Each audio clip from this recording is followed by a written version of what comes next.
నమస్తే, welcome to NH TV. ప్రపంచంలోనే అతిపెద్ద రాజకీయ పార్టీ భారతీయ జనతా పార్టీ. అంటే మెంబర్షిప్ పరంగా చూస్తే సుమారుగా 17 లక్షల సభ్యత్వాలు కలిగినటువంటి ఒక రాజకీయ పార్టీ. బీజేపీ ఆవిర్భవించి 45 సంవత్సరాలు పూర్తయింది. ఏప్రిల్ 6, 1980న బీజేపీ ఆవిర్భవించింది.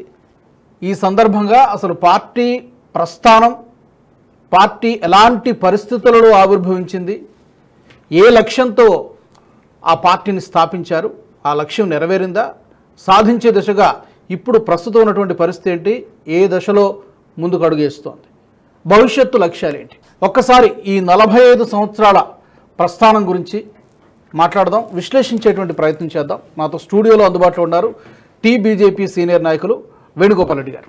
వేణుగోపాల్ రెడ్డి గారు, నమస్తే. వేణుగోపాల్ రెడ్డి గారు, ముందుగా పార్టీ ఆవిర్భవించడానికి కారణాలేంటి? అంటే 1980 ఏప్రిల్ 6న ఆవిర్భవించింది. ప్రస్థానం గురించి మాట్లాడే ముందు అసలు ఎలాంటి పరిస్థితులలో ఈ పార్టీ ఆవిర్భవించింది? గారు, భారతీయ జనతా పార్టీ కంటే ముందు భారతీయ జనసంఘ్ అనేది ఏదైతే ఉన్నదో అది 1951లో ఆవిర్భవించింది. దాని యొక్క పునాదే భారతీయ జనతా పార్టీ. అయితే దానికంటే ముందు, అంటే మనం ఇప్పుడు భారతీయ జనతా పార్టీ కానీ, దానికంటే ముందు భారతీయ జనసంఘ్ కానీ, దానికంటే ముందు ఏ పరిస్థితుల్లో భారతీయ జనసంఘ్ని ఆవిష్కరించడం జరిగింది అనేది కనుక ఒకసారి సమీక్షిస్తే 5 భాగాలుగా చేసుకోవచ్చు. అంటే భారతీయ జనసంఘ్ పుట్టుకకు పూర్వం ఎలాంటి రాజకీయ పరిస్థితులు ఉన్నాయి, ఎందుకు పార్టీ అవసరం పడ్డది అనేది. ఇవాళ రేపు ఏంటంటే ఇవాళ రేపు దేశంలో ప్రాంతీయ పార్టీలన్నీ వాళ్ళ కుటుంబ అవసరాల కొరకు, వాళ్ళు రాజకీయాలకు వచ్చేందుకు వాళ్ళు కుటుంబాల పేరు మీద పార్టీలు పెట్టుకున్నారు. కాంగ్రెస్ పార్టీ కూడా ఒక జాతీయ ఉద్యమాన్ని నడిపిన, జాతీయ స్థాయిలో దేశ స్వతంత్రం కొరకు ఉద్యమాన్ని నడిపిన పార్టీ, అది ఒక కుటుంబానికి పరిమితమైంది. అలాంటి దశలో ఏం జరిగిందంటే, అంతకుముందు కాంగ్రెస్ పార్టీ 1885లో ఆవిర్భవించిన విషయం అందరికీ తెలుసు. ఎందుకంటే దాన్ని అప్పుడు ఒక retired IAS officer Allan Octavian Hume అనే అతను ఆయనే స్థాపించిండు. అప్పుడు 71 మంది ప్రతినిధులతో దాన్ని ప్రారంభించడం జరిగింది. ఆ ప్రారంభించినప్పుడు అది కేవలం రాజకీయ, ఆర్థిక, సామాజిక అంశాల బేస్గా అది ఆవిష్కరించారు. కానీ సంవత్సరానికి ఒక ప్రెసిడెంట్ మారుతూ ఉండేది. దానికి తర్వాత 2 సంవత్సరాలు అట్లా భారతదేశానికి స్వతంత్రం వచ్చేంత వరకు అది మెల్లమెల్లగా ఒక సామాజిక పరమైన సంస్థగా అది ఏదైతే పుట్టిందో అది మెల్లమెల్లగా ఉద్యమ సంస్థగా మారి కాంగ్రెస్ పార్టీ భారతదేశం స్వతంత్రం కొరకు పోరాడిన సంస్థగా మిగిలింది. దాని పాట అక్కడికి అయిపోయింది. కానీ గాంధీజీ దాన్ని రద్దు చేయమన్నా చేయకుండా ఆ పార్టీని, దాన్ని నెహ్రూ ఓన్ చేసుకొని ఆ రోజు మళ్ళీ వారే అధ్యక్షులుగా, దాన్ని పార్టీకి అధ్యక్షులుగా, ఆ తర్వాత ప్రధానమంత్రిగా, మెజార్టీ పటేల్కు వచ్చినా కూడా పటేల్ను ప్రధానమంత్రి కానియకుండా మళ్ళీ గాంధీజీ ప్లాన్ చేసి నెహ్రూనే పెట్టడం, ఆయనే ప్రధానమంత్రిగా ఉండడం, ఇది ఒక అంశం. రెండోది, ఆ రోజు ఏమైందంటే 1925లో ఆర్ఎస్ఎస్ పుట్టింది. ఆర్ఎస్ఎస్ ఎందుకు పుట్టింది అంటే, అందరికీ తెలియని విషయం ఏంటంటే, భారతదేశానికి స్వతంత్రం కొరకు పోరాటం జరుగుతున్న క్రమంలో డాక్టర్ జీ కేశవరాం బలరాం హెగ్డేవార్, వారు పూర్వులు ఇక్కడే మన నిజామాబాద్ జిల్లా, కానీ వారు నాగ్పూర్లో సెటిల్ అయ్యారు. వారు అప్పుడు డాక్టర్ చదువుకున్నారు. ఆ రోజుల్లో డాక్టర్ అంటే మామూలు విషయం కాదు. కానీ అవన్నీ వదిలేసి, ఆ వృత్తిని వదిలేసి, అన్నీ వదిలేసి భారతదేశం యొక్క స్వతంత్రం కొరకు కొన్ని రోజులు పోరాడండి. కాంగ్రెస్ పార్టీలో ఉన్నాడు. ఆ తర్వాత కొంత క్రాంతికారులతో కూడా కలిసి పోరాడిన తర్వాత అప్పుడు వారు ఏమనుకున్నారంటే, ఎందుకు అసలు మనం స్వతంత్రం కొరకు కొట్లాడుతున్నాం, ఈ స్వతంత్రం ఎందుకు పోయింది అని క్వశ్చన్ చేసుకున్నారు.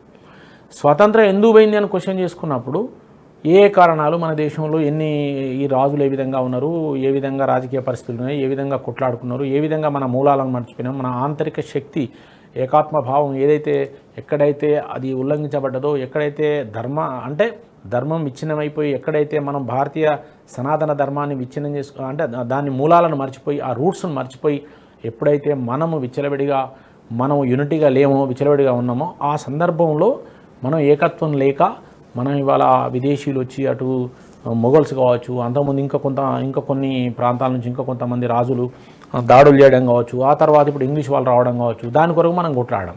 అసలు ఈ కొట్లాడు ఎందుకు, మనం ఎందుకు సంఘటితం కావడం, ఎందుకు మన యొక్క మూలాన్ని మర్చిపోయినాం కదా, ఆ మూలం ఆధారంగా ఏదైతే సనాతన ధర్మం ఆధారంగా మనం అందరం ఏకమై, హిందుత్వం ఆధారంగా ఏకమయ్యేది ఉంటే అప్పుడు మనం సంఘటితంగా ఉంటే ఏ శక్తి మనల్ని అడ్డుకోలేదు అని ఆ సంఘటన కార్యక్రమాన్ని ఆయన ప్రారంభించాడు. దేశంలో ఉన్న పరిస్థితులు, ఒకవేళ స్వతంత్రం వచ్చినా మనం కాపాడుకుంటామా లేవా అనేది కూడా ఆయన డౌట్ వచ్చింది. భారతదేశానికి స్వతంత్రం వచ్చినా కూడా కాపాడుకుంటామా లేదా ఈ పరిస్థితుల్లో అని సంఘాన్ని ప్రారంభించాడు ఆర్ఎస్ఎస్. 1925 అక్టోబర్ దసరాకు ప్రారంభించాక దేశానికి స్వతంత్రం వచ్చినాక దేశ విభజన జరిగింది. మూడు ముక్కలైంది. దేశంలో వేలాది మందిని ఊచకోత వేయడం మొదలుపెట్టిండ్రు. పాకిస్తాన్ నుంచి ట్రైన్లలో పెట్టెలు శవాలు వస్తున్నాయి. ఒకవైపు కాశ్మీర్ 3వ వంతు భూభాగాన్ని కాశ్మీర్ని ఆక్రమించారు.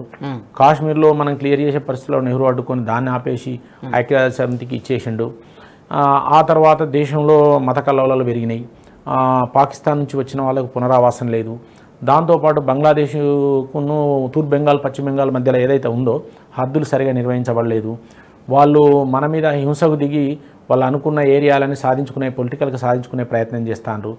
ఇలాంటి పరిస్థితులలో మనకిక్కడ ఏదైతే రాష్ట్రంలో దేశంలో ఏదైతే నెహ్రూ నాయకత్వంలో ఎప్పుడైతే ఈ యొక్క ప్రభుత్వం ఉన్నదో వీళ్ళు సరి అయిన అడ్మినిస్ట్రేషన్ లేదు.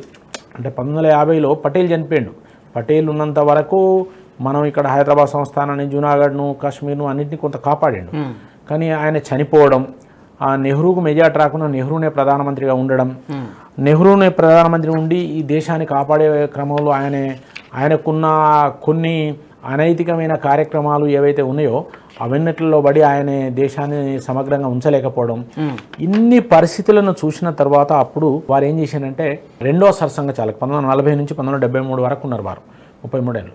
ఇది సదాశివరావు, మాధవరావు, గోల్వల్కర్జీ, గురూజీ అంటారు ఐలియాస్. వారు ఏం చేశారంటే ఎట్లయినా ఒక మంచి దేశభక్తితో కూడుకున్న ఒక రాజకీయ పార్టీ అవసరం లేకపోతే ప్రతిపక్షం లేకపోతే ఒక మంచి నేషనల్ ఇంటిగ్రిటీని కాపాడే పార్టీ కనుక లేకపోతే ఈ దేశం మళ్ళీ ఏదో రకంగా మళ్ళీ విచ్ఛిన్నమవుతుంది. కాబట్టి ఈ మతం పేరు మీద విభజన ఏదైతే వికృతంగా జరిగిందో దాన్ని మనం మళ్ళీ కంట్రోల్ చేయలేం. కాబట్టి ఈ దేశంలో ఇది మతం పేరు మీద విభజించిన తర్వాత కూడా మళ్ళీ ఇక్కడ కూడా మత రాజకీయాలు, అప్పీజ్మెంట్ పాలసీసు ఇవన్నీ కూడా ఏదైతే మళ్ళీ కొనసాగుతున్నాయో ఇది ఫ్యూచర్లో ఇంకా మళ్ళీ దేశాన్ని ముక్కలు చేసే పరిస్థితి చేస్తారు. కాబట్టి దీనికి కాపాడేందుకు ఒక మంచి పార్టీ కావాలి, ఒక నేషనల్ ఇంటిగ్రిటీని కాపాడే పార్టీ కావాలని చెప్పి ఆ రోజు నాడు గురూజీ ఆ రోజు నాడు దీన్ని ప్రారంభించే ప్రయత్నం చేసి కొంతమంది దేశంలో ఉన్న దేశభక్తులందరినీ సమీకరించి వాళ్ళ ద్వారా ఈ పార్టీని స్థాపించాలని చెప్పి వారు ఆలోచన చేశారు. అయితే అప్పుడు ఒకవేళ ఆర్ఎస్ఎస్ఏ పుట్టకపోతే జనసంఘ పుట్టేది కాదు, జనసంఘే లేకపోతే భారతీయ జనతా పార్టీ లేదు, అది ట్రాన్స్ఫర్మేషన్ లేదు. కాబట్టి వాళ్ళు అందరూ అంటారు కదా ఆర్ఎస్ఎస్కు సంబంధం ఉండేంద్రా బాబు, ఆర్ఎస్ఎస్ నుంచే జనసంఘ పుట్టింది, జనసంఘ నుంచే బీజేపీ పుట్టింది, మాతృ సంస్థ అంతే కదా. కాబట్టి అది లేదు. అయితే 1948లో ఈ దేశంలో జరుగుతున్న అల్లకల్లోల వల్ల పాకిస్తాన్కు ఇంకో 50,000 కోట్లు ఇవ్వాలి, వాళ్ళు గొడవలు చేయడం, కాశ్మీర్ని ఆక్రమించడం, గాంధీ సత్యాగ్రహం చేయడం, ఆ సందర్భంలో గాంధీజీని హత్య చేసిన తర్వాత ఆర్ఎస్ఎస్ నిషేధించడం, ఈ కార్యక్రమాలన్నీ జరిగాయి. అసలు ఆర్ఎస్ఎస్ గురించి పార్లమెంట్లో మాట్లాడటం లేరు. ఆర్ఎస్ఎస్కు సంబంధం లేదు గాంధీజీ హత్యకు. దేశంలో జరుగుతున్న అరాచకాలకు కంట్రోల్ చేసే పరిస్థితి లేదు. మతం పేరు విభజన తర్వాత లక్షలాది మంది చనిపోతుంటే పట్టించుకుంటలేడు. పాకిస్తాన్, బంగ్లాదేశ్ నుంచి వచ్చిన పునరావాసం లేదు. ఇలాంటి పరిస్థితులలో అప్పుడు 1947 స్వతంత్రం వచ్చింది. కానీ ఈ అల్లకల్లోల పరిస్థితులలో మనకు తప్పనిసరి ఒక పార్టీ అవసరం అని చెప్పి అప్పుడు 1951 అక్టోబర్ 21 నాడు దీన్ని ప్రారంభించడం జరిగింది. అయితే ప్రారంభించినప్పుడు ఏంటంటే 1950లో మనం జనవరి 20 నాడు రాజ్యాంగాన్ని ఆమోదించుకున్న తర్వాత 1951లో మనకు అక్టోబర్లో భారతీయ జనసంఘ్ ఏర్పడ్డది. జనసంఘ్ ఏర్పడ్డ తర్వాత 1952 మనకు 52లో మొదటి పార్లమెంటు జనరల్ ఎన్నికలు జరిగినాయి. దేశవ్యాప్తంగా ఒకేసారి జరిగినాయి. అప్పుడు అసెంబ్లీ, పార్లమెంట్ అన్నీ ఒకేసారి జరిగినాయి. ఇప్పుడు అంటే నేను సీక్వెన్స్ చెప్తున్నా. 50లో 47లో స్వతంత్రం వచ్చింది, 1950లో మనం రాజ్యాంగం ఆవిష్కరించుకున్నాం జనవరి 26. 51లో జనసంఘ్ ఏర్పడ్డది, 52లో జనరల్ ఎన్నికలైనాయి. ఆ జనరల్ ఎన్నికలలో భారతీయ జనసంఘ్ 3 సీట్లు గెలిచింది, సొంతంగా 3 సీట్లు గెలిచింది. ఈ 3 సీట్లు గెలిచి దేశంలో తన అస్తిత్వాన్ని నిలబెట్టింది. అంటే భారతీయ జనసంఘ అప్పుడు అందరూ ఏమనుకున్నారంటే మామూలు దీంతో ఏమవుతుంది, ఏం పోతుంది అని అనుకున్నారు. అయితే అప్పుడు ఈ యొక్క భారతీయ జనసంఘ్ ప్రారంభించిన రోజు డాక్టర్ శ్యామాప్రసాద్ ముఖర్జీ అని బెంగాలీతను మహాపండితుడు. ఆయన చిన్న ఏజ్లోనే కలకత్తా యూనివర్సిటీకి వైస్ ఛాన్సలర్గా ఉండే, దేశ స్వాతంత్ర ఉద్యమం కొరకు పోరాడిండు. తర్వాత వారు మొదటి ప్రభుత్వంలో ఎన్నికలు జరగక ముందు వచ్చిన నెహ్రూ ప్రభుత్వంలో వారు మంత్రిగా పనిచేసిండ్రు. ఆ తర్వాత 1950లో వారు నెహ్రూతో పడక బయటకు వచ్చేసిండు. బయటకు వచ్చిన తర్వాత వారిని తీసుకొని గురూజీ వారిని జనసంఘ అధ్యక్షులుగా ఆవిష్కరించడం జరిగింది. అయితే వారు హిందూ మహాసభ అనే ఒక పార్టీకి వీర సావర్కర్ తర్వాత వారు అధ్యక్షులైనారు. దానికి కొన్ని రోజులు అధ్యక్షులు ఉన్నారు. ఆ పార్టీని రద్దు చేసి మళ్ళీ అప్పుడు భారతీయ జనసంఘ్లో విలీనం చేయడం జరిగింది. భారతీయ జనసంఘ్ని ఏర్పాటు చేయడం జరిగింది. దానికి వారిని అధ్యక్షులుగా ఉండడమే కాకుండా వారికి సపోర్ట్గా దీన్ దయాళ్ ఉపాధ్యాయ ఆర్ఎస్ఎస్ ప్రచారకం ఇవ్వడం, అటల్ బిహారీ వాజ్పేయి, లాల్ కృష్ణ అద్వానీ, నానాజీ దేశ్ముఖ్, తర్వాత బాయ్ మహావీర్, సుందర్ సింగ్ భండారీ అని అప్పటి వరకు ఆర్ఎస్ఎస్లో పనిచేస్తున్న వాళ్ళందరినీ కూడా కుషాబాబు ఠాక్రే వీళ్ళందరినీ వారికి ఇవ్వడం జరిగింది. సపోర్ట్గా కొంతమంది టీంను దత్తోపన్, టెంగ్డేజీ, కార్మిక పిల్లర్స్ వీళ్ళందరినీ ఇవ్వడం జరిగింది. వీళ్ళందరి యొక్క నేతృత్వంలో ఒక పార్టీ ఆవిష్కరించి అక్టోబర్లో 21, 1951లో పార్టీని ఆవిష్కరించడం జరిగింది. ఆ ఆవిష్కరించిన రోజు 8 సూత్రాలను ప్రతిపాదించారు. 8 సూత్రాలు ఏంటంటే, ఒకటి ఫస్ట్ అఖండ భారతదేశం చీలిపోయింది కాబట్టి మళ్ళీ సమగ్ర భారత్ను దర్శించాలి అనేది ఒక సంకల్పం ఆ రోజు. ఇది భారతీయ జనసంఘ్ గుర్తు దీపం గుర్తు, రిజిస్ట్రేషన్ చేయించుంటే దీపం గుర్తు వచ్చింది. తర్వాత రెండోది ఏంటంటే, పాకిస్తాన్ ఏదైతే మన కాశ్మీర్ని ఆక్రమించిందో, పాక్ ఏదైతే దౌర్జన్యాలు చేస్తుందో దాన్ని నియంత్రించాలి. మూడోది, బంగ్లాదేశ్ ఏదైతే మనకు పక్కలో ఏది బెంగాల్ను విభజించిందో దాన్ని సరిచేయాలి. తర్వాత అక్కడి నుంచి వలస వచ్చిన వాళ్ళని పునరావాసం చేయాలి. మూడోది అంటే 6 సూత్రాలలో. తర్వాత ఇంకొకటి ఏంటంటే, సామాజిక పరమైన సామరస్యాన్ని కాపాడాలి. ఈ దేశంలో ఇన్ని కులాలు, ఇన్ని రాష్ట్రాలు, ఇన్ని ప్రాంతాలు, ఇన్ని కులాలు, ఇన్ని భాషలు, వీటి మధ్యలో ఒక సామాజికమైన సామరస్యాన్ని సాధించాలి. దాని కొరకు తీవ్రంగా ప్రయత్నం చేయాలని చెప్పి అదొకటి. తర్వాత ఆ రోజు నాడే కామన్ సివిల్ కోడ్ను కూడా ఇందులో ప్రతిపాదించారు. ఈ 8 సూత్రాల్లో కామన్ సివిల్ కోడ్ తప్పనిసరి ఉండాలి, ఒకే పౌర చట్టం అనేది ఉండాలి, మళ్ళీ మతాల వారిగా ఉండకూడదు అనేది ఆ రోజు నాడు దాన్ని కూడా ప్రతిపాదించడం జరిగింది. తర్వాత సాంస్కృతిక పరమైన పునరుజ్జీవనం అంటే, మతం పేరు మీద ఈ దేశం విభజించిన తర్వాత భారతీయ మూలాలను మళ్ళీ తీసుకొచ్చి మనం విద్యా వ్యవస్థలో ఎస్టాబ్లిష్ చేయాలి, సమాజంలో ఎస్టాబ్లిష్ చేయాలి, మన యొక్క సాంస్కృతిక పునర్వైభవాన్ని మళ్ళీ ముందు తీసుకుపోవాలి, మనం హిందుత్వాన్ని ముందుకు తీసుకుపోవాలి. హిందుత్వం యొక్క పర్యాయ పదము సనాతన ధర్మం అనండి, లేకపోతే ఇంకా ఏదైనా దానికి పేరు పెట్టండి. కానీ మనం ఏదైతే భారతీయ ప్రాచీన సాంస్కృతిక విలువలు ఏవైతే ఉన్నాయో వాటిని మళ్ళీ రియోగ్ చేసేసి వాటిని సమాజంలో ముందు తీసుకుపోవాలి, ప్రభుత్వ పరంగా తీసుకుపోవాలి అనే దాని మీద పార్టీ పరంగా తీసుకెళ్ళి ప్రభుత్వ పరంగా తీసుకుపోయేందుకు ప్రయత్నం చేయాలని చెప్పి 8 సూత్రాల ఆధారంగా మళ్ళీ భారతీయ ప్రాచీన వైభవాన్ని ముందుకు తీసుకుపోవాలనే దాని మీద ఆ రోజు నాడు భారతీయ జనసంఘ్ స్థాపించి ఎన్నికలలో పోరాడి 3 సీట్లు గెలవడం జరిగింది అప్పుడు.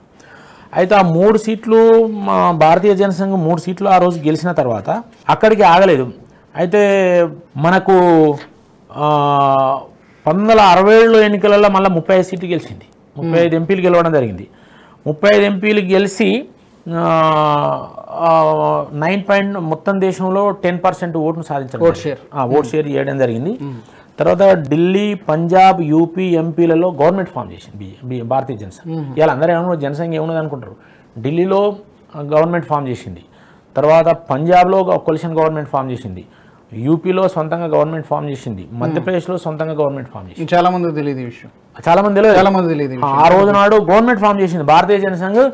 మెయిన్ యూపీ, మధ్యప్రదేశ్, పంజాబ్లో, ఢిల్లీలో గవర్నమెంట్ ఫామ్ చేసింది అనే విషయం చాలా మంది లేదు. మరి ఇంత జరిగిన తర్వాత అంత బలంగా ఉన్నటువంటి జనసంఘ్ 1976లో జనతా పార్టీలో విలీనం చేశారు. అవును. ఎందుకు విలీనం చేయాల్సిన అవసరం ఏమొచ్చింది? అయితే 1951 నుంచి అంచెలంచెలుగా 1962 ఎన్నికలు ఫేస్ చేసింది. 14 ఎంపీలు గెలిచి ఆ రోజు 7% ఓటు, మళ్ళీ 67 ఎన్నికలు, ఆ తర్వాత 71 ఎన్నికలు, ఇట్లా దశలుగా గెలుచుకుంటూ వచ్చిన తర్వాత మనకి 25 ఏళ్ళ తర్వాత ఆ రోజు ఇందిరాగాంధీ మీద వచ్చిన ఎలక్షన్ కేసులో ఆమెను డిస్మిస్ చేసిన తర్వాత ఎమర్జెన్సీ విధించడం జరిగింది. అందరికీ తెలిసిన విషయం. 1975లో ఎమర్జెన్సీ పెట్టిన తర్వాత ఆ రోజున్న భారతీయ జనసంఘ నాయకులందరినీ కానీ, ఆర్ఎస్ఎస్ నాయకులను కానీ, లేదంటే ఇంకా జయప్రకాష్ నారాయణ లాంటి సోషలిస్ట్ నాయకులను కానీ అందరిని కూడా జైల్లో పెట్టారు. 1975లో జైల్లో పెట్టి ఒక్కొక్కరు 1 year 2 years దాకా జైల్లో ఉన్నారు. అప్పుడు ఈ జైల్లో పెట్టిన తర్వాత అంతకుముందు భారతీయ జనసంఘ కానీ భారతీయ జనతా పార్టీ అంటే ఆలోచన విధానం ఏంటంటే, వ్యక్తి కంటే పార్టీ గొప్పది, పార్టీ కంటే మనకు దేశం గొప్పది అనే దాని మీద మాకు ఒక స్లోగన్ ఉంది.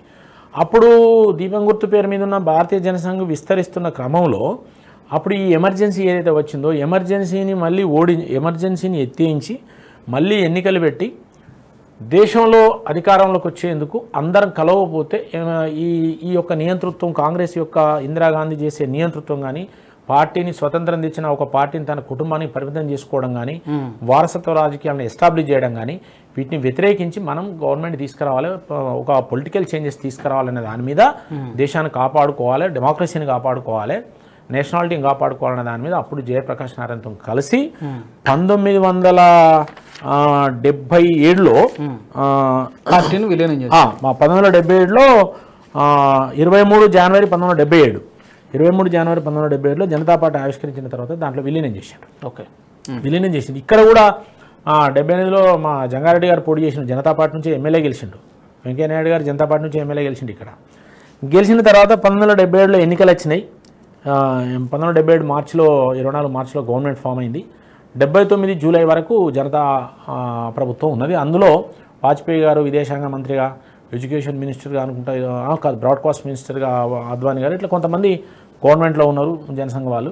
ఆ రకంగా దాదాపు 2 ఏళ్ల మీద ఒక 3 నెలలు ఈ జనతా ప్రభుత్వం నడిచింది. తర్వాత సోషలిస్ట్ నుంచి వచ్చిన వాళ్ళు, అందులోకి వెళ్ళి వచ్చిన వాళ్ళంతా వాళ్ళు కొట్లాడుకోవడం, మళ్ళీ విచ్ఛిన్నం కావడం, గవర్నమెంట్ పడిపోవడం, మళ్ళీ ఎన్నికలు రావడం, మళ్ళీ ఇందిరాగాంధీ అధికారం రావడం, 1979 తర్వాత మళ్ళీ 80లో ఎన్నికలు రావడం, ఇవన్నీ జరిగినాయి.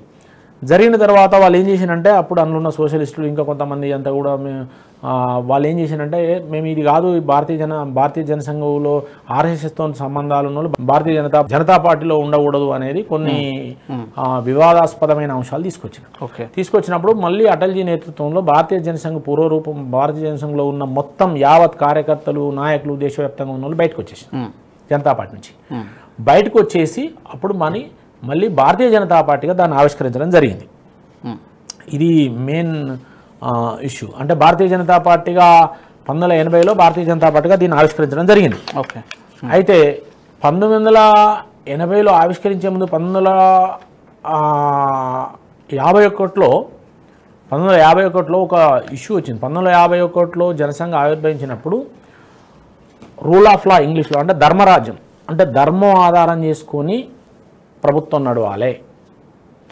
అంటే ఎవరు ప్రభుత్వం అధికారంలోకి వచ్చినా కూడా ధర్మం ఆధారంగా ప్రభుత్వం నడవాలి. ఒక రూల్ ఆఫ్ లా అనేది ఉండాలి.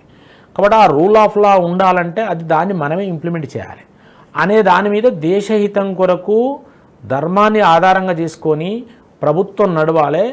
ధర్మం అంటే సనాతన ధర్మం ఆధారంగా చేసుకొని నడవాలని ఒక రూల్ ఆఫ్ లాను భారతీయ జనతా పార్టీ అంటే భారతీయ జనసంఘ మూల సిద్ధాంతంగా పెట్టుకున్నది. అదే మళ్ళీ దాన్ని బేస్ చేసుకొని బయటకు వచ్చి భారతీయ జనతా పార్టీని ఆవిష్కరించడం జరిగింది 1980 ఏప్రిల్ 6 బొంబాయిలో. చాలామంది బీజేపీని, చాలామంది కాదు, కొద్ది రాజకీయ పార్టీలు, కాంగ్రెస్ పార్టీ కానివ్వండి, టీఎంసీ కానివ్వండి, ఎస్పీ కానివ్వండి, సమాజ్వాదీ పార్టీ కానివ్వండి, ఇలా కొన్ని రాజకీయ పార్టీలు, బీజేపీని వ్యతిరేకించేటువంటి రాజకీయ పార్టీలు బీజేపీ మీద విమర్శించేది 2 విషయాల మీద విమర్శిస్తూ ఉంటారు. ఒకటి, బీజేపీ మతతత్వ పార్టీ అని విమర్శిస్తారు. ఒక మతానికి మాత్రమే కొమ్ముగాస్తుంది, ఒక మతానికి చెందినటువంటి ప్రజల కోసం మాత్రమే పోరాటం చేస్తుంది అనేది ఒక విమర్శ. రెండోది, ఒకప్పటి బీజేపీ కాదు ఇప్పుడు. వాజ్పేయి గారు ఉన్నటువంటి టైంలో అతను సిద్ధాంతాలు కానీ అతని నిబద్ధత కానీ ఉండేది. ఇప్పుడు అలా కాదు, కేవలం అధికారమే లక్ష్యంగా ఉంది బీజేపీ. అధికారమే లక్ష్యంగా ఎలాగైనా సరే బై హుక్ ఆర్ క్రుక్ పవర్లోకి రావడమే లక్ష్యంగా ఇప్పుడు బీజేపీ ఉంది అనేది 2 విమర్శలు బీజేపీ మీద తరచుగా వినబడుతూ ఉంటాయి వివిధ రాజకీయ పార్టీల నుంచి. ఈ ఆవిర్భావ సందర్భంగా ఈ 2 విమర్శలకు ఏమైనా చెప్తారా? సమాధానం చెప్తాను. అయితే ముందు బీజేపీ బీజేపీ చేంజెస్ ఏమొచ్చినాయి అనేది కూడా చెప్తాను. భారతీయ జనసంఘ్ ఉన్నప్పుడు ఏం అచీవ్ అయింది కూడా చెప్పాలి. ఇలా ముఖ్యమైన అంశం మీరు అడిగిన దానికి. భారతీయ జనతా పార్టీ ప్రధానంగా జమీందారీ వ్యవస్థకు వ్యతిరేకంగా పోరాడింది. ఇది ఎవరు చెప్పాడు? భారతీయ జనసంఘ్. తర్వాత ఆర్థిక వికేంద్రీకరణ జరగాలి అని చెప్పి పోరాడింది. ఆర్థిక వికేంద్రీకరణ జరగాలి, తర్వాత ఈ జమీందారీ వ్యవస్థ పోవాలి, నియంతృత్వ వ్యవస్థ పోవాలి అని పోరాడాలి. ఆ జమీందారీ వ్యవస్థ పోయింది. ఆర్థిక వికేంద్రీకరణ కూడా జరిగింది. కాశ్మీర్ కొరకు పోరాడుతూ ఇప్పుడు కూడా వచ్చింది. పోరాడుతూనే అధికారంలోకి వచ్చింది. ఆక్రమించబడ్డ కాశ్మీర్ పూర్తిగా మనం మళ్ళీ రాబట్టుకోవాలని గోవా విముక్తి కొరకు పోరాడింది. గోవా విముక్తిలో కీలక భూమిక పోషించింది. దేశంలో ఎక్కడ ప్రకృతి విపత్తులు జరిగినా అక్కడ ముందున్నది భారతీయ జనసంఘ్ కానీ ఆర్ఎస్ఎస్ కానీ ముందున్న దేశాన్ని కాపాడుతూ, ఎక్కడ యుద్ధాలు జరిగినా కూడా 62 యుద్ధంలో కానీ 65 యుద్ధంలో కానీ లేదా 48 యుద్ధంలో కానీ ఆర్ఎస్ఎస్ కానీ భారతీయ జనసంఘ్ ఆవిష్కరించినాక భారతీయ జనసంఘ్ కార్యకర్తలు కానీ యుద్ధాల్లో ఎప్పటికప్పుడు సైన్యానికి అండగా ఉన్నారు. కాంగ్రెస్ పార్టీ ప్రభుత్వంలో ఉన్నది, కానీ సైన్యానికి అండగా ఉండి దేశంలో ఎలాంటి విపత్తులు వచ్చినా యుద్ధాలు వచ్చినా అన్నిటి కూడా దేశం యొక్క భౌగోళిక దేశ సార్వభౌమాధికారాన్ని కాపాడాలన్నా, భౌగోళిక ఎల్లలను కాపాడాలన్నా ఇవన్నిటి మీద కూడా ఎప్పటికప్పుడు దేశహితం కొరకు దేశభక్తితోని ప్రాణాలు అడ్డం పెట్టి అలా పోరాడింది భారతీయ జనసంఘ్. ఆ తర్వాత ఆ పోరాడిన తర్వాత మతపరమైన రాజకీయాలను భారతీయ జనసంఘ్ వ్యతిరేకించుకుంటూ వచ్చింది. అప్పీజ్మెంట్ పాలసీ ద్వారా మతం పేరు మీద ముక్కలు చేశారు. కాబట్టి ఏ మతం పేరు మీద మీరు ముక్కలు చేసినారో ఆ మతపరమైన రాజ్యం వద్దు, ధర్మరాజ్యం కావాలి, రూల్ ఆఫ్ లా, అదే నేను చెప్పేది, కావాలని చెప్పి పోరాడింది. పోరాడిన విధానాన్ని మళ్ళీ సోషలిస్టులు ఎప్పుడైతే దాంట్లో కొన్ని తిరకాసులు పెట్టిందో మళ్ళీ బయటకు వచ్చి వాజ్పేయి నాయకత్వంలో ఏర్పడ్డప్పుడు ఆ రోజు నాడు ఆ పార్టీ ఏర్పడ్డప్పుడు ఆ రోజు నాడు భారతీయ జనతా పార్టీ మళ్ళీ దాని యొక్క సిద్ధాంతంలో సిద్ధాంత లక్ష్యాలలో మార్పు చేసుకున్నది, కొద్దిగంత మార్పు చేసుకున్నది. పంచనిష్టలోనే 5 విధానాలు భారతీయ జనతా పార్టీ తీసుకొని గుర్తును కమలం గుర్తుగా పెట్టుకున్నది. అప్పుడు లాంతర్ ఉండేదా? అప్పుడు దీపం గుర్తుండే, గుర్తును మార్చుకునేది. కమలం అంటే లక్ష్మీ నివాసం. తర్వాత బురదలో ఉన్నా కూడా దానికి ఎలాంటి అంటది రాజకీయ బురద నుంచి ఒక స్వచ్ఛమైన కమలం వికసించి దేశం కూడా ఆ విధంగా వికసించాలి, అభివృద్ధి పథంలో రావాలనే దాని కొరకు ఆ కమలంను వాజ్పేయి గారు ఆ రోజు గుర్తును ఆవిష్కరించింది, పార్టీ ఆమోదించింది. కమలం గుర్తు పేరు మీద మళ్ళీ రావడం జరిగింది. వచ్చినప్పుడు 5 అంశాలను ప్రధానంగా తీసుకున్నారు. సిద్ధాంతం పంచనిష్టలు అంటారు. భారతీయ జనతా పార్టీలో మొదటి నుంచి కూడా పంచనిష్టలు అని చెప్పుకోవడం జరుగుతుంది. ఈ పంచనిష్టలు ఏంటి అంటే, ఒకటి మొదలు ప్రజాస్వామ్యం, రెండోది ఏంటి అంటే ప్రజాస్వామ్యం తర్వాత జాతీయతత్వం, మూడోది సర్వధర్మ సమభావన, నాలుగోది గాంధీ సోషలిజం, ఐదోది వాల్యూ బేస్డ్ పాలిటిక్స్, విలువలతో కూడుకున్న రాజకీయాలు. అయితే ఫస్ట్ ప్రజాస్వామ్యానికి మేము నిర్వచనం ఏమి ఇచ్చిన వాజ్పేయి గారు అంటే, బాధ్యతతో కూడుకున్న అంటే ప్రజాస్వామ్యం అంటే స్వేచ్ఛ బాధ్యతతో కూడుకున్న స్వేచ్ఛ అని చెప్పి నిర్వచనం ఇచ్చాను. నేషనల్ ఇంటిగ్రిటీ, జాతీయతత్వం, జాతీయ భావన, దేశం అంతా ఒకే భావనతోని ఒకే జాతిగా, మనం కులం మతం వన్ నేషన్ లేదా వన్ ఇండియా, వన్ పీపుల్ అనేది ఏదైతే ఉన్నదో ఇది వాళ్ళు ఇవ్వడం జరిగింది. ఒకే దేశం, ఒకే ప్రజ, ఒకే చట్టం అనేది అది స్లోగన్. ఏది నేషనల్ ఇంట్రెస్ట్లో మేము ఇచ్చింది అప్పుడు ఒకే దేశం, ఒకే ప్రజ, ఒకే చట్టం అనేది స్లోగన్ ఇచ్చినాం. అప్పుడు ఇచ్చి అదే నేషనల్ ఇంటిగ్రిటీ, అదే జాతీయతత్వం అని చెప్పి నిర్వచించినాం. 2, మూడోది సర్వధర్మ సమభావన అంటే సెక్యులరిజం. అంటే ఎన్ని ధర్మాలు ఈ దేశంలో ఉన్నా కూడా అవన్నీ కూడా దేశం కంటే అతీతమైనవి కావు. దేశం యూనిటీగా ఉండేందుకు అన్ని పట్ల సమాన భావం ఉండాలి. ఈ సమాన భావాన్ని ఇప్పుడు వాళ్ళు ఒప్పుకోరు, ఇప్పటికి ఒప్పుకోరు. వాళ్ళు మీరు అడిగిన ప్రశ్నకు సమాన భావం మా ఇస్లాం మా సపరేట్, మాది మా రూల్ ప్రకారమే మేము ఉంటాం, ఇంకో మతమైన ఇంకో మా రూల్ ప్రకారం మేము ఉంటాం. అరే నువ్వు ఇంటర్నల్గా ఏమైనా చేసుకోరు అవి, కానీ దేశంలో మాత్రం అందరికీ సమధర్మమే ఉంటుంది అంటే అది అందరికీ ఒకటే న్యాయం. బర్త్ కంట్రోల్ అట్లనే కదా, దాన్ని మేము పాటించమని చెప్పారు కదా, అది వచ్చింది. ఆ సమధర్మం సర్వధర్మ సమభావన మేము దాన్ని ఆమోదించినాం. కానీ ఇవాళ ఒరిజినల్ సమధర్మ సమభావన సెక్యులరిజాన్ని ఇవాళ మమ్మల మతత్వం అనేవాళ్ళు దాన్ని పాటించడం లేదు. అప్పీజ్మెంట్ పాలసీలో ఓట్ బ్యాంక్ రాజకీయాల్లో కొన్ని మతాలను వాళ్ళు ఎన్కేసుకొని వచ్చి ఇదే సెక్యులరిజంలో ఇప్పుడు మాట్లాడుతున్నారు. అంటే మా రాజ్యాంగంలో రాసుకున్న మతపరమైన రిజర్వేషన్ లేదని, కానీ ఇవాళ రిజర్వేషన్లు ఇవ్వాలంటారు, దాన్ని మళ్ళీ సెక్యులరిజం అంటారు. అట్లా అది తర్వాత 4వది గాంధీ సోషలిజం. అంటే గాంధీ సోషలిజానికి వాజ్పేయి గారు ఏం నిర్వచనం ఇచ్చిందంటే, ఎంటైర్ కంట్రీలో మనం ఇప్పుడు అనుకుంటున్నాం కదా, ఓడి సౌత్ అంటాడు, నార్త్ అంటాడు, ఓడి ఈస్ట్ అంటాడు, వెస్ట్, ఇవన్నీ కాదు. దేశంలో కులాలు మతాలు, మన కులాల పేరు మీద విభజన, తర్వాత మతం కాదు, ఇక్కడ మతం అయిపోయింది, అక్కడ కులం పేరు మీద విభజన, ప్రాంతం పేరు విభజన, భాష పేరు మీద విభజన. నేను థర్డ్ లాంగ్వేజ్ తీసుకొని తమిళనాడు అంటాడు, ఇక్కడ ఓళ్ళు అంటాడు, ఇవన్నీ ఉన్నాయి కదా. కాబట్టి మన మధ్యలో ఉన్న ఆహారపు అలవాట్లు కావచ్చు, ఆహార్యం కావచ్చు, ఇవన్నీ ఉన్నాయో అవన్నీ యథావిధిగా ఉంటాయి. వీటిలో సామరస్యం ఉండాలి. కాబట్టి సమాజంలో ఒక సామరస్య వాతావరణం ఉండాలి. కాబట్టి సమాజంలో సామరస్యాన్ని సాధించాలి. కాబట్టి సామాజికపరమైన సమరసత ఉండాలి. కాబట్టి దానికే గాంధీ సోషలిజం అని పేరు పెట్టారు. అంటే గాంధీ ఏదైతే అందరూ ఒకటే అనే భావాన్ని తీసుకొచ్చిందో అది తీసుకొచ్చింది. నా 5 అంశాల తర్వాత వాల్యూ బేస్డ్ పాలిటిక్స్, విలువలతో కూడుకున్న రాజకీయాలు. అంటే రాజకీయ నాయకుడు ఎట్లుండాలి, మనం సేవ చేస్తున్నాం రాజకీయాల్లో ప్రజలకు అనే భావంతోనే ఉండాలి, వాల్యూ బేస్డ్ ఉండాలి, స్వార్థం ఉండకూడదు. కాబట్టి స్వార్థంతో ఈ అవినీతి దోసుకోవడం ఉండకూడదు. కానీ ఈ విధమైన వాల్యూ బేస్డ్ పాలిటిక్స్ ఉండాలని ఈ 5 అంశాలు, ఈ 5 అంశాల మూల సారాంశం ఇంటిగ్రల్ హ్యూమనిజం. అంటే ఆంతరికంగా ఒకే శక్తి, భారతదేశంలో ఉండే ఆంతరిక శక్తి ఏదైతే ఉన్నదో అది ఒకటే. అంటే మనలో ఉన్న ఈ 5 విలువలతోని 5 అంశాలనే మీరు పునాదులుగా చేసుకొని ఒక అంటే ఆంతరిక శక్తి ఒకటే, అంటే ఆంతరిక శక్తి ఆధ్యాత్మిక శక్తి ఆధారంగా ఆంతరిక శక్తి ఆధారంగా మనందరం ఒకటే అనే ఇప్పటికీ అదే ఇంటిగ్రల్. కాబట్టే మోడీ వాళ్ళందరికీ ఇప్పుడు ఇక్కడ ఒక వెల్ఫేర్ ఇస్తే మతాల వారికి ఇస్తుందా, కులాల వారికి ఇస్తుందా, లేకపోతే ఏదైనా డెవలప్మెంట్ ఉంటే మతాల వారికి ఉంటుందా? కాబట్టి ఆంతరిక శక్తి భారతదేశంలో మన ఋషులు మనకు ఆవిష్కరించిన సత్యమేవ జయతే అనే ఏదైతే ఉన్నదో అందరము పరమాత్మని యొక్క ఆత్మస్వరూపాలమైన ఆంతరిక శక్తి ఒకటే, అలా డిఫరెన్స్ లేదు. విశ్వజనీయ శక్తి ఒకటే, ఇది భారతీయ జనతా పార్టీ మూలం. విశ్వశక్తి ఒకటే, కానీ ప్రకృతిలో ఉన్న వైవిధ్యం ఏదైతే ఉన్నదో అంటే మనం ఎత్తు పొడుగు కలరు ఇవి భాషలు ఇవన్నీ ఉంటాయి కదా, ఈ వీటిల్లో ఒక సామరస్యం అనేది ఆంతరిక శక్తి ఒకటే అనుకున్నప్పుడు మనందరం ఒకటే అనుకున్నప్పుడు మనం భౌతికమైన వైవిధ్యాన్ని కూడా సామరస్యపూర్వకంగా సాధించుకొని ముందుకు పోతాం అనే దాని మీద మనము ఏకాత్మతత్వాన్ని ఆవిష్కరించింది. మూల సిద్ధాంతం ఒకే సూత్రంలో ఏకాత్మతత్వం అంటే ఇదే వసుదైక కుటుంబం, ఇదే సర్వే జనా సుఖినో భవంతు. ఇది భారతీయ జనతా పార్టీ తీసుకున్న, భారతీయ జనసంఘ్ కానీ ఆర్ఎస్ఎస్ కానీ భారతీయ జనసంఘ్ కానీ భారతీయ జనతా పార్టీ కానీ ఓకే సనాతన ధర్మం కానీ సనాతన ధర్మం యొక్క పర్యాయ పదమే హిందుత్వం. అది అక్కడికి వస్తున్నా. హిందుత్వ అనేటువంటి ఈ అంశాన్ని మీరు ఎలా డిఫైన్ చేస్తారు, దానికి నిర్వచనం ఏంటి? ఎందుకంటే ఈ అంశాలను బేస్ చేసుకునే బీజేపీని విమర్శించడానికి, ఇరుకుని పెట్టడానికి, ఇబ్బంది పెట్టడానికి ఎన్నికల సమయంలో ప్రయత్నం చేస్తూ ఉంటాయి కొన్ని రాజకీయ పార్టీలు. అవును. హిందుత్వాన్ని మీరు ఎలా డిఫైన్ చేస్తారు? హిందుత్వం అంటే ఏంటి అసలు? అయితే ఇప్పుడు ఇది ఎట్లా అయిపోయిందంటే హిందుత్వం అనగానే దాన్ని ఒక మతం రూపంలో ఆవిష్కరించడం జరిగింది.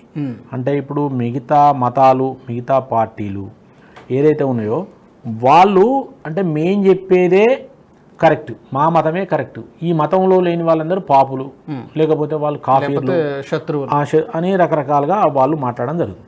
అయితే మనం ఏమన్నామంటే మనం హిందుత్వము ఈ మతాలని రాకముందు ఉన్న దానికి వివేకానంద ఇచ్చిన నిర్వచనం ఆయా సర్వమత మహాసభలలో ఇచ్చిండు. అంటే హిందుత్వం అంటే మానవులు తమ భౌతిక ఆధ్యాత్మిక ఏదైతే జీవితాన్ని పరిపూర్ణం చేసుకునే వ్యవస్థ ఏదైతే ఉంటుందో అది మాత్రమే హిందుత్వం అని చెప్పారు. అంటే మనుషులు భౌతికపరమైన ఆధ్యాత్మికపరమైన జీవితం ఏదైతే ఉంటుందో దాన్ని పరిపూర్ణం చేసుకునే ఒక జీవన విధానం ఏదైతే ఉన్నదో ఆ వ్యవస్థే హిందుత్వం. ఇక దానికి పర్యాయ పదమును సనాతన ధర్మమను ఆర్ష ధర్మమను ఏదైనాను అన్నిటి యొక్క సారాంశం అది. అయితే దానికి హిందుత్వం మూలం ఏంటంటే విశ్వశక్తి ఒకటే. నీకోటి నాకోటి, పాకిస్తాన్లో ఒకటి, బంగ్లాదేశ్లో ఒకటి, ఇక్కడ ఒకటి, అమెరికాలో ఒకటి లేదు. విశ్వజనీయ శక్తి ఒకటి అని వివేకానందుడు ప్రపంచ మహాసభలలో దాటిండు.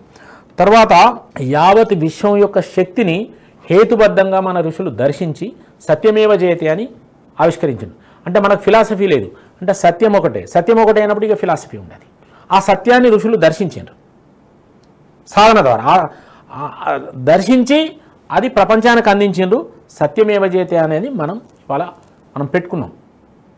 సత్యమేవ జయతే అనేది మనం అఫీషియల్గా పెట్టుకున్నాం.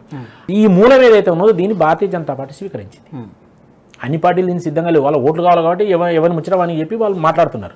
కానీ సత్యమేవ జయతే, నిజమైన సత్యమేవ జయతే అని ఏది ఉన్నదో అది సనాతన ధర్మం యొక్క ప్రతిరూపము. సత్యము అంటే భగవంతుడు, అది విశ్వశక్తి, అది ఒక్కటే. నీకోటి నాకోటి ఏముండదు. మనం వివిధ రూపాలలో మనం ప్రార్థన చేస్తాం కావచ్చు, నీకు ఇష్టమైంది నువ్వు, నాకు ఇష్టమైంది, కానీ మూలం ఒకటే అనేది మనం మాత్రమే చెప్పగలిగినాం. కాబట్టి ఆ మూలాన్ని ఏదైతే మనం హిందుత్వం మతం కాదు, ఇది ఒక మనం మన యొక్క భౌతిక ఆధ్యాత్మిక జీవితాన్ని కొనసాగించుకునే విధానము అని ఏదైతే మనం చెప్పినామో దాన్ని మిగతా వాళ్ళు స్వీకరించడం లేదు. స్వీకరించకపోని అందుకే మనకు ఫిలాసఫీ లేదు. భారతదేశం ప్రజలు స్వీకరిస్తున్నారా లేదా అనేది ముఖ్యం అన్నిటికంటే. అంటే ప్రజలంటే ఇప్పుడు ప్రజలంతా స్థాయిలో ఉండకపోవచ్చు, కానీ ఏదైతే పార్టీలు నడిపే వాళ్ళు ఇంటెలెక్చువల్స్ వీళ్ళైతే ఆలోచించాలి కదా. ఇవాళ నీకు మతం పేరు మీద గొడవలు పెట్టేది ఎవరు? ఒకే మతం ఉన్న పాకిస్తాన్లో ఎందుకు కలిసి ఉంటారు? ఎందుకు ఒకే మతం ఉన్న పశ్చిమాసియా దేశాలు ఎందుకు కొట్లాడుకుంటున్నాయి రోజు? అందులో కూడా మళ్ళీ ఎందుకు వర్గీకరణలు ఉన్నాయి? కాబట్టి నేనేమంటున్నా అంటే ఈ ఆంతరిక శక్తి ఒకటే అనే దాని మీద, విశ్వశక్తి ఒకటే అనే దాని మీద మనం ఏకసూత్రం మీద మన ఋషి పరంపరలో భాగంగా మనం ఆర్షధర్మాన్ని ఏదైతే మనం ఆవిష్కరించిందో దాన్ని స్వీకరించి దాని పర్యాయపదమే హిందుత్వం, సనాతన ధర్మం. ఇది తప్ప వేరే ఇంట్లో ఎవరిని కూడా మనం విస్మరించడం కానీ ఎవరిని కూడా మనం అందరూ సమానమే అనే దాన్ని మనం తీసుకున్నాం. అయితే ఆ మూలం అనేది ఇప్పుడు చెప్తే అందరికి అర్థం కాదు, కానీ మనం ఇవాళ తీసుకున్న ఏదైతే ఉన్నదో అది ఇవాళ ప్రజలు స్వీకరించారు, ప్రజలు దాన్ని అర్థం చేసుకుంటున్నారు. అర్థం చేసుకునే భారతీయ జనతా పార్టీకి అవకాశం ఇచ్చింది. ఈ మూడోసారి అధికారంలోకి వచ్చిన ఫస్ట్ టైం స్వతంత్రం వచ్చినాక మూడోసారి భారతీయ జనతా పార్టీ అధికారంలోకి వచ్చింది. వచ్చిన తర్వాత నరేంద్ర మోడీ గారు ఇవాళ అభివృద్ధిలో కానీ సంక్షేమంలో కానీ ఎక్కడ కూడా వివక్ష చూపించడం లేదు.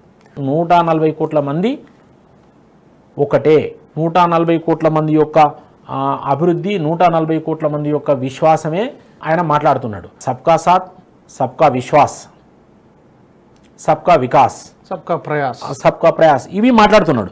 ఇవి మాట్లాడినప్పుడు ఇంకా దీంట్లో మీరు డిఫర్ చేసే అవకాశం ఎక్కడది? ఇప్పుడు మీరు ఇందాక కొన్ని చెప్పారు, పార్టీ ఎలాంటి పరిస్థితులలో ఆవిర్భవించింది, ఏ లక్ష్యంతో పెట్టారు, ఏ లక్ష్యంతో పార్టీని స్థాపించారనేది. ఆ లక్ష్యం చేరుకున్నటువంటి దిశలో ఎలాంటి అడుగులు పడుతున్నాయి, సమీప భవిష్యత్తులో కానీ రాబోయే 5-10 సంవత్సరాల్లో పార్టీ లక్ష్యం ఏంటి, టార్గెట్స్ ఏం పెట్టుకుంది? ఇప్పుడు భారతీయ జనతా పరిపాలన అనేది నిరంతరం కొనసాగే ప్రక్రియ. ఒకరోజు అభివృద్ధి అయిపోదు, ఒకరోజు సంక్షేమం కూడా అయిపోదు, ఎప్పటికీ కొనసాగుతాం. నేను అందుకే ముందే రూల్ ఆఫ్ లా అని చెప్పిన, ధర్మబద్ధ పాలన అనేది కొనసాగించాలి. దానికే ధర్మబద్ధ పాలన కొనసాగించాలంటే దాని విధి విధానాలు దానికి అనుకూలంగా ఉండాలి. అందుకే కామన్స్ వీల్ కోడ్ అన్నాం, అందుకే జాతీయతత్వం అన్నాం, అందుకే డెమోక్రసీ, స్వేచ్ఛ, రెస్పాన్సిబిలిటీతో కూడుకున్న స్వేచ్ఛ, దేశంలో ఒక సామరస్య వాతావరణం, గాంధీ సోషలిజం, ఇవన్నీ కలిపితేనే భారతీయ జనతా పార్టీ మూలం ఏంటంటే ఒక రూల్ ఆఫ్ లా, ధర్మబద్ధ పాలన. ఈ ధర్మబద్ధ పాలన అన్న దాంట్లో ఒక కులానికో, ఒక మతానికో, ఒక ప్రాంతానికో వివక్షత లేదు, అందరికీ సమానంగానే ఉంటుంది. కాకపోతే ఇక్కడ ఏంటంటే ప్రాంతీయ పార్టీలు, కుటుంబ పార్టీలు ఏది పడితే మాట్లాడి ఓట్ల కొరకు ప్రజలను ఎక్స్పైర్డ్ చేసి వాళ్ళను గందరగోళానికి గురి చేస్తాయి. కానీ భారతీయ జనతా పార్టీ అట్లాంటివి చేయదు. అసలే దేశం ముఖ్యం అంటే భారతీయ జనతా పార్టీ దేశం ముఖ్యం. ఎందుకంటే అటల్ బిహారీ వాజ్పేయి ప్రభుత్వం వచ్చిన తర్వాత, అటల్ బిహారీ వాజ్పేయి ప్రభుత్వం ఫస్ట్ టైం నేను చెప్తున్నా 5 అంశాలను ప్రతిపాదించింది ఆయన గవర్నమెంట్ ఫస్ట్ ఏమనంటే ఆ 5 దేశ సార్వభౌమాధికారం నాకు ప్రధానం అని చెప్పిండు. కాబట్టి ఆ రోజు నాడు దేశాన్ని రక్షణ పరంగా స్ట్రెంథెన్ చేసే ప్రక్రియను మొదలుపెట్టిండు. అది ఇవాళ మోడీ కొనసాగిస్తున్నాడు, మీకు తెలుసు. మళ్ళీ రక్షణ రంగానికి పోతే చాలా విషయాలు చెప్పాల్సి వస్తుంది. ఆ రోజు కనీసం బూట్లు లేవు, ఏమీ లేవు, వాళ్ళకు సరైన బట్టలు లేని పరిస్థితి నుంచి, ఆయుధాలు లేని పరిస్థితి నుంచి వాళ్ళు ఎక్కడికి వచ్చింది అనేది. తర్వాత రెండోది అంటే దేశం యొక్క సనాతన సాంస్కృతిక విలువలను కాపాడాలని వాజ్పేయి గారు ఆవిష్కరించారు. ఇవాళ రామాయణం నిర్మించుకున్నాం మనం. ఉదాహరణ మీకు చెప్తున్నా, రామాయణం నిర్మించుకోవడమే కాకుండా దేశంలో ఇవాళ ఇప్పటి నుంచో మనకు వివిధ రాష్ట్ర గోహత్యను నిషేధించాలంటున్నాం. కానీ బీజేపీ గవర్నమెంట్ వచ్చిన కాడ గోహత్యను నిషేధించడం జరుగుతున్నది. సరే, రాని కాడ అది వేరు విషయం. కాబట్టి అంటే మనం సనాతనమైన సాంస్కృతిక విలువలను ఏదైతే ఉన్నదో మనం వాటిని కాపాడుకుంటూ ముందుకు పోయేందుకు కావాల్సిన చర్యలు కూడా తీసుకుంటున్నాం. మూడోది వారైనా ప్రకృతి సంపద, దేశంలో ప్రకృతి సంపదను కాపాడుకోవాల్సిన అవసరం ఉన్నది. అంటే ప్రకృతి సంపద అంటే ఏంది? ప్రకృతి సంపద మనం ఏదైతే అనుకుంటున్నామో దీన్ని కాపాడుకోలేని పరిస్థితుల్లో ఇప్పుడు మనం కూడా మళ్ళీ రేపు అన్ని దిగుమతి చేసుకోవాల్సిన పరిస్థితి వస్తుంది. భూగర్భ సంపద కావచ్చు, అటవీ సంపద కావచ్చు, నదులు కావచ్చు, పర్వతాలు, వీటి మీద ఎక్కువ అటెన్షన్ పెట్టాలనేది, దేశాన్ని అన్ని రంగాల్లో అభివృద్ధి చేయాలనేది వాజ్పేయి గారు. ఈ అన్ని రంగాల్లో అభివృద్ధి చేయాలన్నప్పుడు ఇన్ఫ్రాస్ట్రక్చర్ డెవలప్ చేసి ఉండే. ఆ తర్వాత ప్రపంచ దేశాల్లో భారతదేశం యొక్క గౌరవాన్ని కాపాడాలి.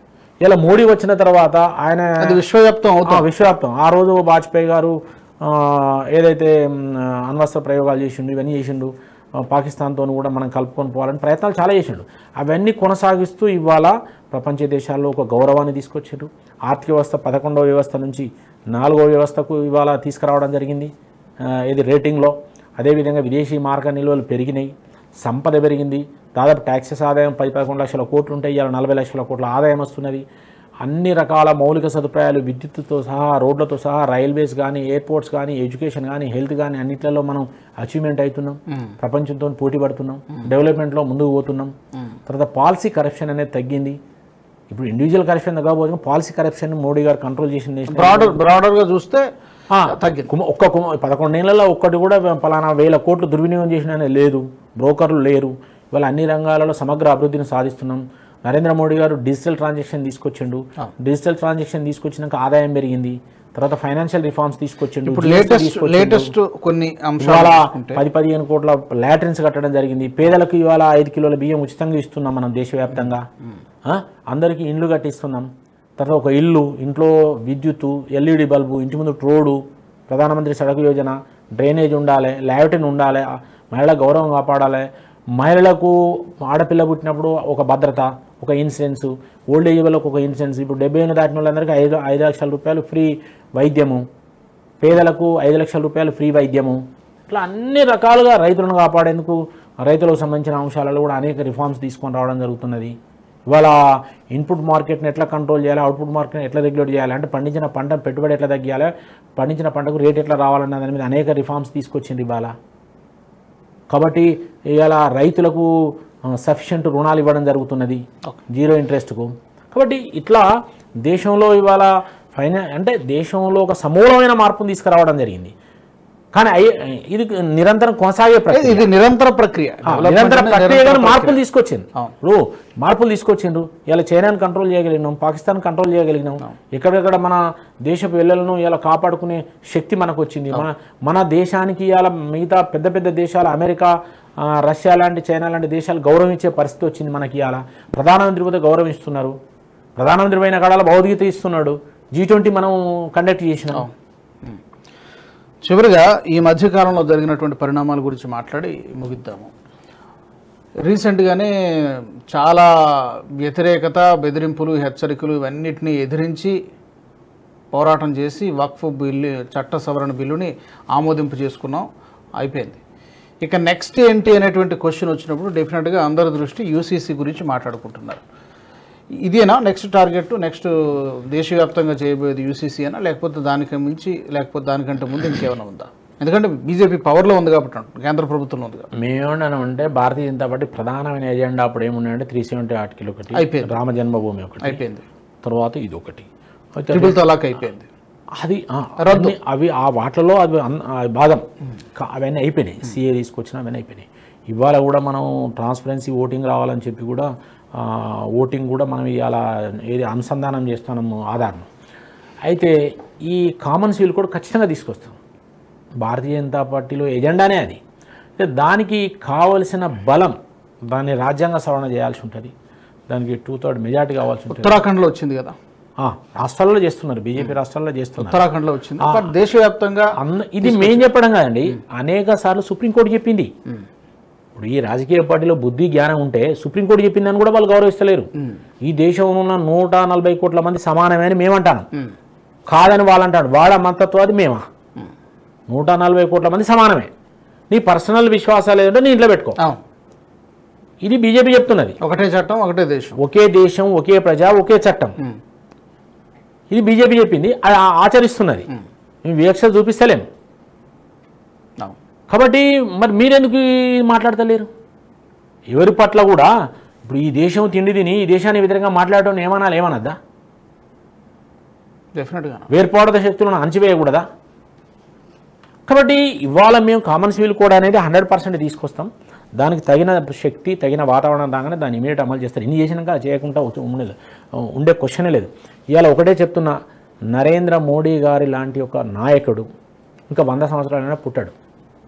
ఎందుకంటే ఆయనకు అంటే డివైన్ బ్లెస్సింగ్స్ ఉన్నాయి. ఒక మాటలో చెప్పాలంటే దేవీ శక్తుల ఆశీర్వాదం ఉన్నది. కాబట్టి ఇంత పెద్ద దేశాన్ని, ఇంత వైవిధ్యం ఉన్న దేశాన్ని ఒక్క తాటి మీద ముందుకు తీసుకుపోయి అభివృద్ధి పథంలో ముందుకు పోతున్నాడు. దీనికి ఎప్పటికప్పుడు వెన్నుపోటు పొడిచేందుకు కాంగ్రెస్ పార్టీ ప్రయత్నం చేస్తున్నది. అది ఎప్పుడూ ఉంటుంది. అయితే ఒక్కటి చూస్తా. అయితే ఇవాళ నేను ఏమంటున్నా అంటే ఒక్క విషయం చెప్పి ముగిస్తాను. కాంగ్రెస్ పార్టీ ఇంగ్లీష్లో ఆవిష్కరించిన పార్టీ అది.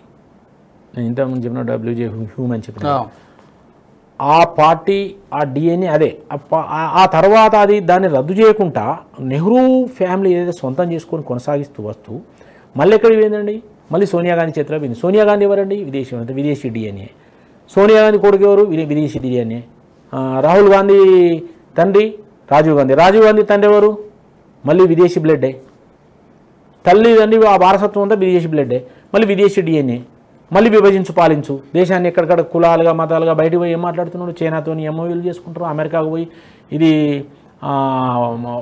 భారతదేశం అంటే భారతదేశం అన్నారు వాళ్ళు, ఇండియా అంటే ఇండియా కూడా అన్నాడు. బంద్ చేసిండ్రు. బంద్ చేసిందంటే వివిధ రాష్ట్రాల కూటమి అని మాట్లాడడం మొదలుపెట్టింది. వివిధ రాష్ట్ర union of states, union of state అని మాట్లాడడం. అంటే యూనియన్ ఆఫ్ స్టేట్ అంటే ఇది అంత రకరకాల దేశాలు, ఇది అంత కలిపి ఒకటి ఉన్నది, ఎప్పుడైనా విడిపోవచ్చు అని పరోక్షంగా చెప్పడం.